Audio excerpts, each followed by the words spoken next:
Bueno, jóvenes, ¿qué tal? Buenos días con todos. Eh, en esta oportunidad pues vamos a estudiar este tema, la religiosidad durante el virreinato, ¿sí? Todas estas clases hemos estado revisando pues las distintas características del virreinato del Perú, ¿verdad? Hemos estudiado cómo era la economía, cómo era la educación, cómo era la política, eso ya hemos estudiado pues todo el año, ¿no? Y en esas últimas clases hemos visto lo que vendría a ser pues las características culturales, ¿no? La pintura, la cultura, la escultura, el arte en general, ¿verdad? Hemos visto distintas características del virreinato, ¿verdad? Entonces ahora nos toca revisar lo que vendría a ser la religiosidad. ¿Cómo fue la religiosidad durante el virreinato? Recordemos algo muy importante, ¿sí? Vamos a repasar un poco de historia universal.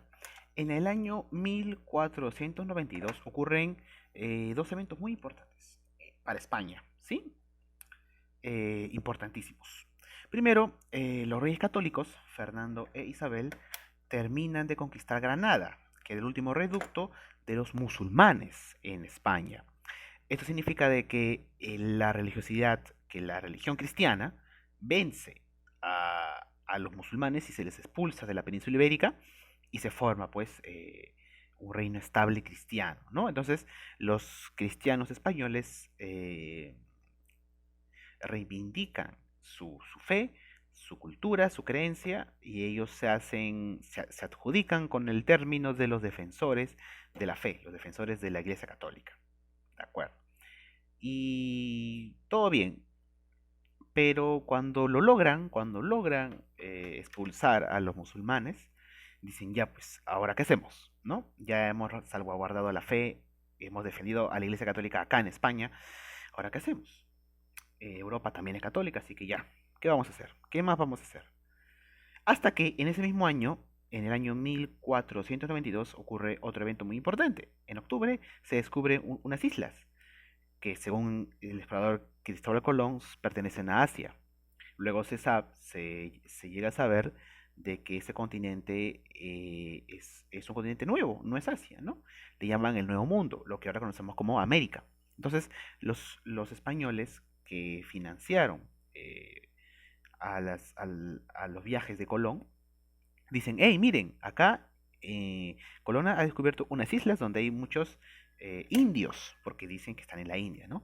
Entonces, a esta gente hay que enseñarles la fe cristiana, porque ya lo hemos hecho acá en toda España, ahora hay que difundir nuestra creencia, porque también en esa época tenían todavía un pensamiento en la sociedad, tenían un pensamiento, ¿no? En aquella época de la providencia, ¿no? La providencia es como la fortuna, ¿no? Que hay un destino. Entonces, para ellos era como un regalo de Dios que les daba y que les decía, miren, les regalo tierras porque ustedes han defendido a la Iglesia Católica y vayan ahí y difunden el mensaje. Entonces, ese cuento no, sino esa idea tenían los cristianos españoles de aquella época. Entonces, por lo tanto, la evangelización se convierte en una política de parte de la corona española aquí en América. Y esto nos lleva pues a la historia del Perú, ¿no? En estos años cuando ya se forma el virreinato del Perú, se forma con la clara misión de evangelizar a los pueblos que aquí vivían, ¿no? A los indígenas de acá. Entonces, durante 300 años vamos a recibir una gran influencia de la religión católica acá en Sudamérica y acá en el Perú. Y la religiosidad en esta época, en el virreinato, va a ser casi una política de Estado. Va a ser importantísimo. Porque esto ya lo hemos mencionado antes. La conquista no solamente fue por la fuerza, no solamente fue en lo militar, sino también fue en lo económico, en lo social, en lo cultural y en lo religioso, en todos los aspectos de la vida de las personas que vivían acá en el Perú, cambió por completo cuando llegó la conquista. ¿De acuerdo? Ellos impusieron, pues, como te he explicado antes, ¿no? Sus normas, su economía, su estilo de vida, su creencia, su cultura, su arte y también, por supuesto, su religión, que era algo muy importante para ellos en esa época. Entonces, ¿cómo es que se lleva a cabo la difusión de la religión católica acá en el Perú? Existe algo llamado la evangelización. ¿Qué cosa es la evangelización? Es la tarea, pues, de enviar y de difundir la fe cristiana por muchas partes de algún territorio, ¿no? La evangelización consistía en enviar misiones, ¿no? De párrocos, de misioneros y de hombres de fe para difundir el Evangelio, para difundir las enseñanzas de la Biblia y convertir el cristianismo a muchas más poblaciones, ¿no? Recordemos que cuando los españoles pues descubren este nuevo mundo, América, entran en muchos conflictos, ¿no? Hay muchas cosas que empiezan a descubrir y empiezan a debatir, ¿no? Primero los españoles de aquella época, ¿no? Los cristianos de aquella época empiezan a pensar y dicen, a ver, los indios que viven en América serán infieles, serán diabólicos como los musulmanes, porque en esa época creían los cristianos que los musulmanes eran el diablo, ¿no? Eso ya también te lo he explicado antes, creían que la otra religión era el diablo, ¿no? Entonces, en España en esa época decían, ¿serán los indígenas de América, los indios, como llamaban ellos, infieles? ¿Serán del demonio, como los musulmanes? No, porque ellos no conocen esta religión. Y cuando a España llega, pues, el mensaje de Bartolomé de las Casas, ¿qué cosa dice Bartolomé de las Casas en España? Los indios de América son gente que no conoce la religión cristiana, pero tiene moral. Son también personas, así que no pueden venir a aniquilarlos, a matarlos, a destruirlos como si fueran infieles. Eh, Además, Bartolomé de las Casas, pues, denunciaba pues estos maltratos que recibían los indígenas con los primeros conquistadores, ¿no? Sobre todo en el Caribe, porque ahí se esclavizaron a muchos indígenas, ¿verdad? Y sobre todo porque las enfermedades que trajeron los europeos pues fueron terribles para los indígenas, ¿no? Para los indios, como llamaban en esa época. Entonces, Bartolomé de las Casas denuncia eso ante el rey Carlos I, y Carlos I se pone a debatir, ¿no? Carlos I tiene un debate personal, prácticamente. Se debate entre qué tengo que hacer, qué cosa es lo correcto. ¿Me tengo que retirar de América? ¿Tenemos que sacar a todos los conquistadores de acá? ¿O podemos llevarles la fe cristiana y para que esta conquista pues cobre sentido, ¿no? Entonces se optó por seguir difundiendo pues las ideas de la Iglesia Católica y se optó por llevar la evangelización hasta allí y se hizo, pues, ¿no?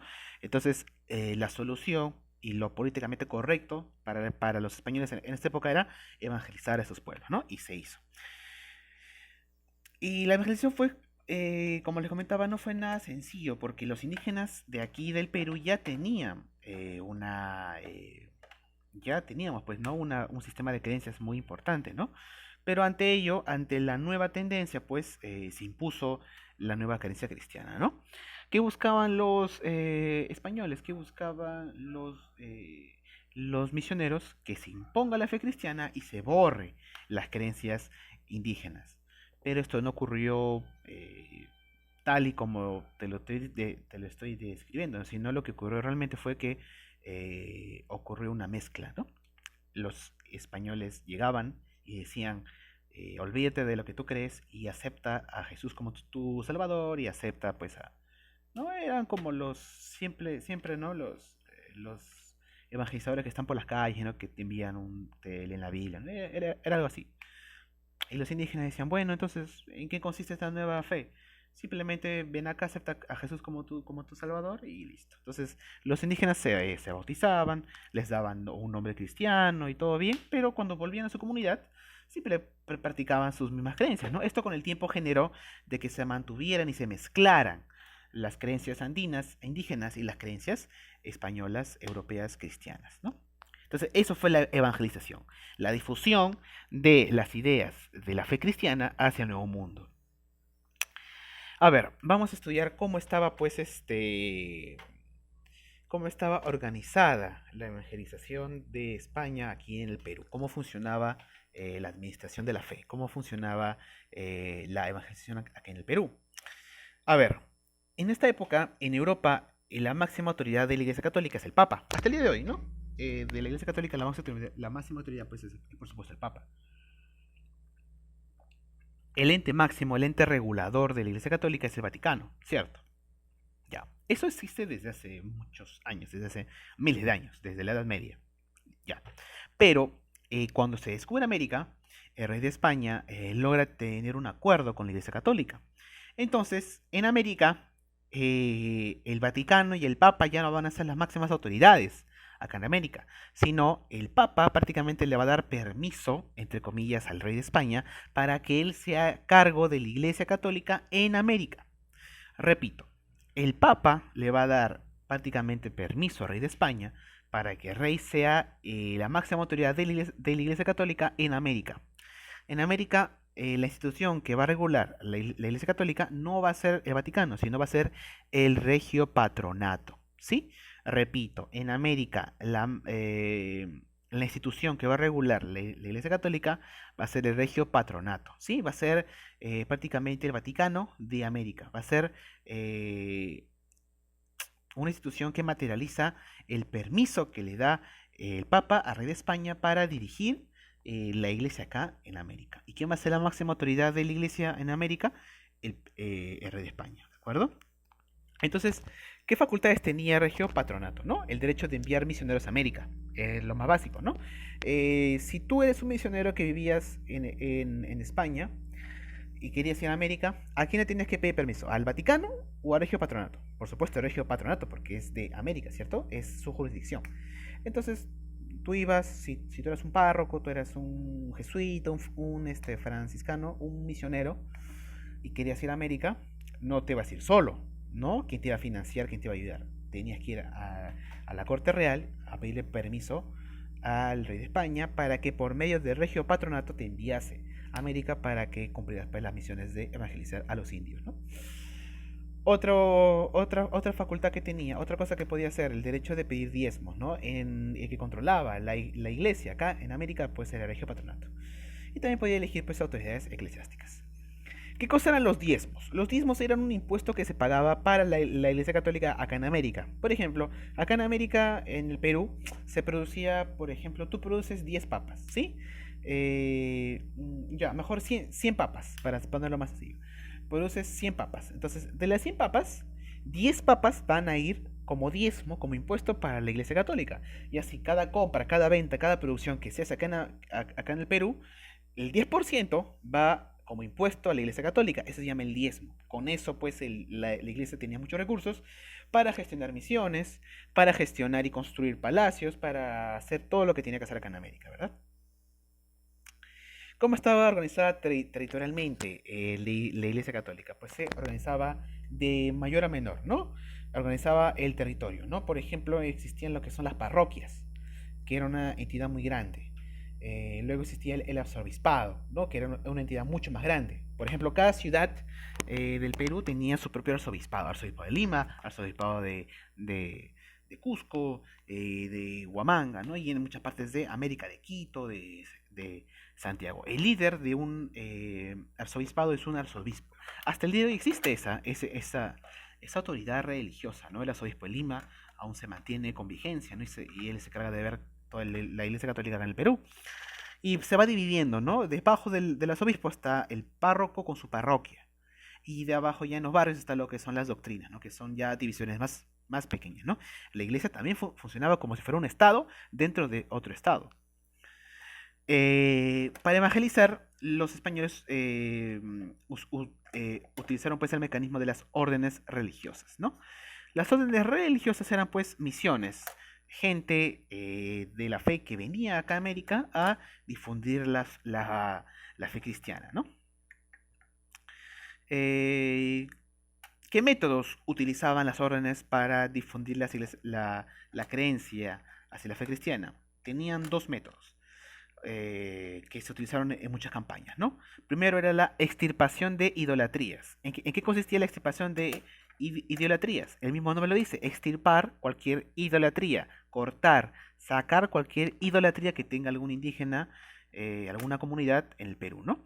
La extirpación de idolatrías consiste en que cuando una misión llega a una comunidad y descubre que les rinde culto a un cerro, a una a una momia y algo que no sea cristiano, lo destruyen, lo rompían, lo escondían y le decían, mira, tienes que creer en esto. Entonces, esto sí fue por la fuerza, fue una forma de enseñar la religión por la fuerza.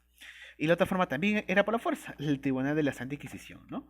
Era pues un tribunal que se instauró acá en Lima, del cual ya hemos hablado, el cual su máxima función era velar por la moral y por la fe, ¿no? Cualquier persona que se consideraba hereje, que no creyera en la fe cristiana o estuviera en su contra, iba a este tribunal y era juzgado, ¿no? Aquí en el Perú, como les dije, no se utilizó mucho, ¿no? Fue más un aparato para causar terror, más no se usó mucho. En Europa se usó bastante contra los musulmanes. Y bueno, jóvenes, algo que es muy importante de mencionarlo. Acá en el Perú existe lo que se llama, lo que se conoce como el sincretismo religioso. ¿Qué cosa es el sincretismo religioso? Este es un efecto. El sincretismo significa mezcla, mestizaje. Porque, como les decía, se mantuvieron las dos formas de ver la religión.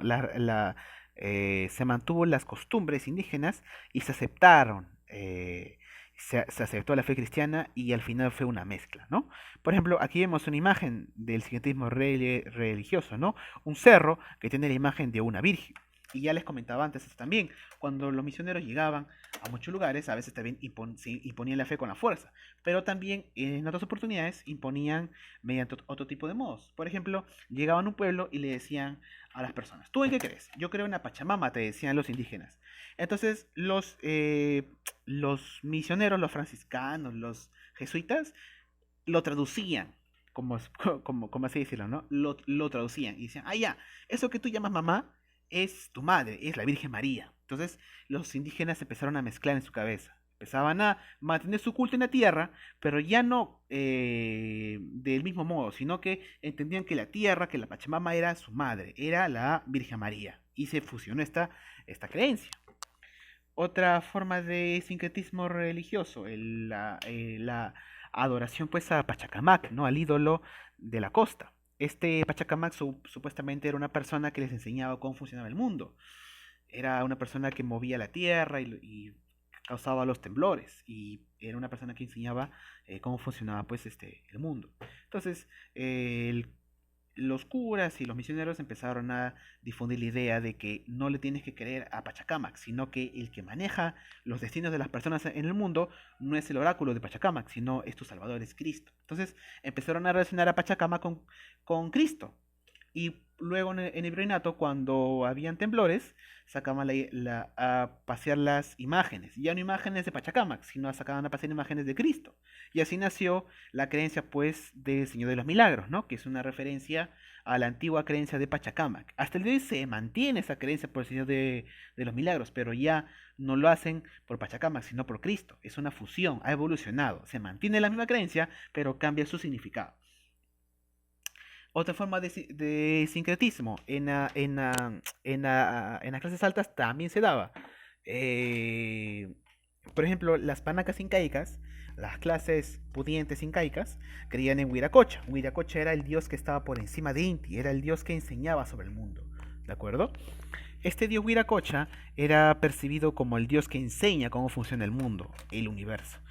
Pero cuando la Iglesia Católica llegó y los misioneros también llegaban, les enseñaban a la realeza incaica, le decían, no, eso que ustedes creen que es Huiracocha, que enseña cómo funciona el mundo, es Dios, es el que está más allá de todos y que maneja el mundo. Entonces cambiaron la creencia de Huiracocha, perdón, por Dios, ¿no? Y así, esto da como origen pues lo que se conoce como el sincretismo, la mezcla, ¿no? Y actualmente la religión peruana, la religión católica peruana, cultural peruana, es una mezcla pues de todo. Tú ves en muchas partes del Perú hay danzas, hay máscaras, hay rituales que son una mezcla entre las creencias andinas y las creencias católicas. Por ejemplo, todos los carnavales en las provincias del Perú son fiestas católicas que se celebran después de la Semana Santa y se mezclan con rituales también andinos. La danza de las tijeras es un baile andino también, pero que se ha mezclado con fiestas religiosas católicas. La diablada también es una lucha entre el bien y el mal, entre el bien que representa a Dios y el mal que es el diablo, pero hacen un nuevo simbolismo en la danza y toman pues leyendas, ¿no? Andinas. Es toda una hermosa mezcla, ¿no? Como la religión peruana actual es así. Entonces todo lo que tú creas que es netamente católico, acá en el Perú ya es mezclado, ¿no? No creas que en Europa hay diablada, hay danzas de las tijeras, no creas que en Europa hay carnavales, no creas que en Europa hay procesiones, todas esas cosas vienen de qué? De las creencias andinas. Por eso que yo una vez les comenté también hace mucho tiempo que para mí, en mi opinión, la, la Iglesia Católica en el Perú debe ser considerada como una religión aparte, porque es una mezcla, ya no es el catolicismo del Vaticano, es otro tipo de catolicismo que es una mezcla. Eso se conoce como el sincretismo religioso, ¿no? Recuerda que los peruanos somos una hermosa muestra de el mestizaje, ¿no? Nuestra, nuestro, nuestra cultura, nuestra identidad viene del mestizaje y eso es lo importante que tenemos que conocer de nosotros mismos, ¿no? Y como pueblo y como cultura, ¿no? Bueno, jóvenes, eso fue todo por hoy. Nos estaremos viendo la próxima semana para historia, no, el día miércoles para historia universal. Cuídense bastante. Hasta luego, jóvenes.